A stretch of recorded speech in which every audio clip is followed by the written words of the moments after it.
Okay, kaibigan. Way back 2010, panigurado, problema mo pera.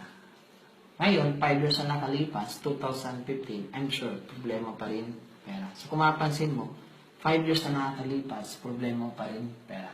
So dito, problema mo pera kasi ang ginagawa mo, yun pa rin. Sabi nga, ang isang bagay, kapag paulit-ulit mong ginagawa, ang resulta, paulit-ulit. So pag wala ka pong ginawang bago, for the next 2 years, pagdating ng 2017, kung ano yung problema mo dito, panigurado, pagdating dito, problema mo pa rin. Okay? So, since problema mo pera, ang ginagawa mong solusyon sa problema mo sa pera is nagtatrabaho ka. So, ang tanong, effective po ba yung trabaho? Hindi siya effective. Kasi kung effective siya, ilang years ka na nag-work, dapat diwinin mo na yung problema pera. So, since hindi effective, kailangan mo mag-isip ng bagong formula, bagong solution, ba't di mo subukan mag-business? Okay? So, bakit naman business? Pansinin mo, sino mga big time, empleyado, negosyante? Sino yung malaking saving sa bangko, may kotse, may magandang bahay, empleyado, negosyante. Di ba negosyante? So kung gusto mo maging magandang buhay, dapat magnegosyo ka. Kaso tingnan mo, kalimitan, alam natin na sa pagbibusiness yung magandang buhay, pero ito pa rin yung ginagawa natin. Kasi ito yung naituro sa atin ng mga magulang natin na anak, mag-aaral ka ng mabuti para pagkatapos mo magkaroon ka ng magandang trabaho. Kaya after mag-graduate, ito talaga yung ginagawa. So ngayon, kailangan may gawin kang bago. Okay? Simple naman, bakit business? Tingnan nyo po.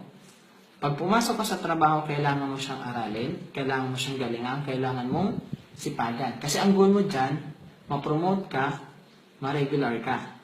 Okay? Ngayon, pag pumasok ka sa business, kailangan din mo siyang aralin, kailangan mo din galingan, at kailangan mo din sipagan. Same process gagawin mo. Pero kung mapapansin mo, sa trabaho, meron siyang kontrata. After ng kontrata, tatanggalin ka dito. Okay? Sabihin natin na regular ka, 60 years old, tatanggalin ka pa rin. Sabi nga, retirement. Kahit gano'n mo kamahal trabaho mo, tatanggalin ka dyan. Okay? Sa business, wala po siyang kontrata. Kahit umabot ka ng 60 years old, di ka po dito tatanggalin kasi negosyo mo to. Ibig sabihin, yung trabaho, temporary siya. Okay? Yung business, permanent.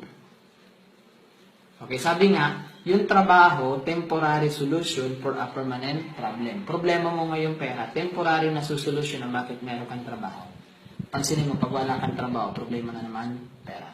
So, business, permanent solution for a permanent problem. So, kung ngayon, nagtatrabaho ka, advice ko sa iyo, isabay mo itong negosyo, lipat ka dito. Kasi dito, wala naman pong yumayaman. So, kung gusto mo yumaman, mag-negosyo ka. So, yun lang po, maraming salamat, then happy business day.